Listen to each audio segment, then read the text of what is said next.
Mesdames, Messieurs, bonsoir et bienvenue aux dernières informations sur Télé-Tchad. Le président malien, par intérim Diokounda Traoré, de passage a effectué dans la mi-journée une escale technique à N'Djamena. Il a été accueilli à sa descente d'avion à l'aéroport international Hassan Diamous par le Premier ministre Djimrangar Dadnadi Joseph. Il a été ensuite reçu par le président de la République, Idriss Déby Itno. Les précisions avec Nassour Nouditi. Accueilli au bas de la passerelle par le Premier ministre Joseph Djimrangar Dadnadi, le président par intérim du Mali rentre d'Addis Abeba, la capitale éthiopienne, où il a pris part au 20e sommet de l'Union africaine. Après une pause au salon d'honneur de l'aéroport d'N'Djamena, Diokounda Traoré est conduit au palais présidentiel où l'attendait son homologue Idriss Déby Itno. Un tête-à-tête entre les deux chefs d'État élargi aux deux délégations a permis de passer en revue la situation sécuritaire qui prévaut actuellement au Mali. Les deux présidents ont déploré cette situation qui sape tout effort de développement. Le chef de l'État, Idriss Déby Itno, justifie l'envoi de la force tchadienne au Mali. La menace pour l'occupation ou la division du Mali actuel, c'est une menace pas seulement contre le Mali, mais contre tous les pays du Sahel, au sud du Sahara. Le Mali n'est qu'une étape. Et nous savons très bien que par cette action, il y a une remise en cause de la souveraineté du Mali par des narcoterroristes. L'étape première étant le Mali, les autres pays, le Niger, le Burkina, le Tchad, sont aussi sur leur liste. Nous avons donc engagé nos forces qui combattent aux côtés des forces maliennes jusqu'à ce que le Mali recouvre sa souveraineté totale. C'est notre devoir en tant qu'Africains, en tant que pays amis et frères du Mali, de contribuer modestement à la réinstauration de la souveraineté du Mali. Peu avant de prendre son avion, Diokounda Traoré a bien voulu répondre à quelques questions de la presse relatives à la participation de l'armée nationale tchadienne à la libération du Nord Mali. Il s'est réjoui de la force de frappe que cette dernière inflige au groupe terroriste apatride.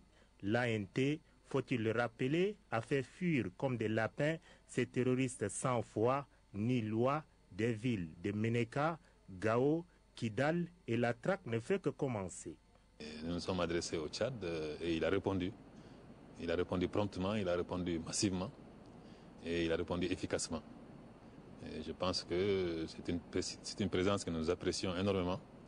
Et vous le savez d'ailleurs, dès qu'ils sont arrivés au Niger, ils ont aussitôt commencé à opérer sur le terrain. Et aujourd'hui, ils sont aux abords de Kidal. Et je pense qu'avec l'armée malienne, ils vont certainement rentrer à Kidal dans peu de temps.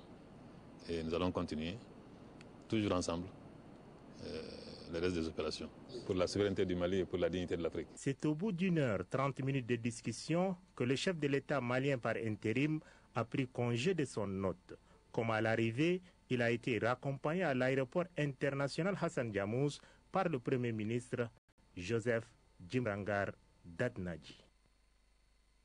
Et puis, au 5e jour du déclenchement des opérations militaires pour la libération du Nord Mali et après la libération de Gao, les forces armées tchadiennes sont toujours en mouvement. Une équipe de la télévision tchadienne a réussi à les joindre dans le désert. Amat Makaïla. Nous sommes aux portes du Mali. Ici s'achève le territoire de la République du Niger et commence tout naturellement le vaste territoire malien. Et en compagnie de la 3e colonne de l'escadron blindé de la DGCE, les hommes du colonel Hamchi représentent ce qu'on appelle dans le jargon militaire la ceinture d'appui et de réserve. Les forces armées tchadiennes d'intervention au Mali, les FATIM, un sigle auquel il faut s'habituer désormais, sont en alerte et veillent au grand. Le général commandant les troupes de la FATIM est plus en avance aux portes de Kidal cet après-midi. Mais avant, les Fatim ont tour à tour libéré Ménéka, Sanogo, des villes martyrs dans lesquelles le tricolore tchadien a été salué. Ici, les Maliens et les Maliennes apprécient à sa juste valeur le sacrifice des soldats tchadiens, ces Sahéliens venus du lointain Tchad pour la cause de la paix, de la stabilité dans la sous-région et contre toute forme d'extrémisme. Plus que jamais, les soldats tchadiens aux côtés des forces coalisées en opération ici au Nord Mali entendent redonner au grand et légendaire Mali toute sa plénitude dans la jouissance de l'ensemble de son intégrité territoriale. Le mouvement se fait en rang serré en raison de la complexité du terrain et du caractère hautement insaisissable d'un adversaire qui a une capacité extraordinaire de se mouvoir, voire se fondre dans la population. Aux portes de Kidal, dernier verrou des forces occupantes du Nord Mali, les forces armées tchadiennes déployées ici au Nord Mali ont le moral au zénith, un moral éprouvé par ce temps brumeux, mais les soldats tchadiens sont aguerris et plus que déterminés à pacifier tout le territoire malien. Aussi, le contingent de l'armée tchadienne déployé au Nord Mali est le plus important en nombre. Ils sont plus de 2000 soldats aguerris et équipés des moyens militaires les plus sophistiqués. Une armée moderne au service de la paix. Suivez une fois de plus Amat Makaïla. Près de 2000 hommes, les militaires sont peu bavards sur le chiffre exact de leur contingent. Les forces armées tchadiennes d'intervention au Mali sont, le moins qu'on puisse dire, un nombre impressionnant. Le président de la République, Idriss Déby Itno, en bon soldat, avait estimé qu'envoyer une dizaine, sinon une centaine d'hommes dans un conflit que personne ne maîtrise, les relents serait en fait envoyer les hommes à l'abattoir, puisqu'ils n'auront aucun appui, le pays, sinon la base, étant à des milliers de kilomètres. Il faut encore traverser tout le Niger du nord au sud, un territoire aussi grand que le Tchad. L'option du déploiement des troupes est l'ioportée, sinon le parachutage étant risqué en raison du relief de la région. Une telle opération, disent les militaires, ne pouvait se faire sur une aussi vaste étendue. Mais il n'y a pas que le nombre, les équipements et la logistique est tout aussi impressionnant. Des redoutables Toyota 4x4 blindés dont les soldats tchadiens ont le secret du maniement. Si le japonais Toyota savait à quel point les soldats tchadiens ont de la dextérité dans le maniement de cette voiture, il en offrirait une à chacun d'entre eux. Des redoutables Toyota donc, au imbi, au long cou, rappelant le cou du chameau, au char chenille en passant par la logistique.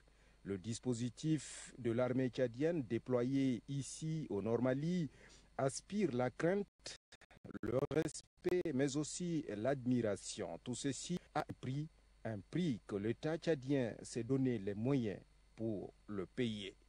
L'État tchadien a doté son armée des dispositifs de sécurité hyper sophistiqués. Les véhicules derrière moi sont tous blindés, ainsi que le gilet pare-balles que je porte d'ailleurs.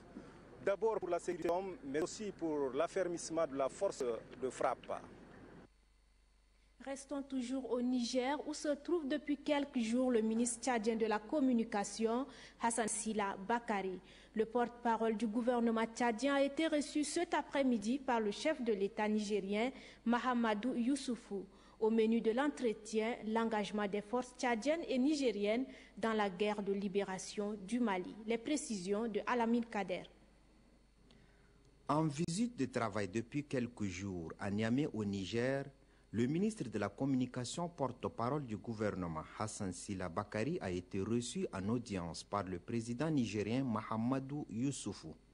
Pendant plus de 30 minutes, les deux personnalités ont longuement discuté sur la coopération en matière de la nouvelle technologie de la communication et la couverture médiatique de la crise malienne par les médias tchadiens et nigériens. À sa sortie d'audience, le ministre de la Communication, porte-parole du gouvernement, n'a pas caché sa satisfaction. C'est à juste titre d'ailleurs que les deux chefs d'État avaient décidé de faire en sorte que la crise malienne ne puisse perdurer. Vous savez aussi que le Niger a envoyé plus de 680 hommes, un contingent qui est assez fort, et le Tchad avec 2200 hommes, eh bien à deux, ils ont déjà ratissé presque tout le nord Mali. C'est un motif de satisfaction. Les journalistes nigériens et les journalistes tchadiens iront ensemble, comme nos forces armées de défense et de sécurité sont en train de le faire sur le terrain, couvrir et rapporter les vraies images, les premières images de nos forces de défense et de sécurité. Ont pris part à cette audience l'ambassadeur du Tchad au Niger, le directeur général adjoint de l'Office national des radios et télévisions du Tchad et quelques proches collaborateurs du président nigérien. Ici au Tchad, le ministre des Infrastructures et d'Équipement est en déplacement à Sar dans la région du Moyen-Chari. Objectif de ce déplacement, constater l'évolution des travaux de construction d'un certain nombre d'infrastructures. Innocent Kilayo pour les détails. Dans la région de Mandoul et du Moyen-Chari, l'État a consenti des efforts pour la construction des infrastructures.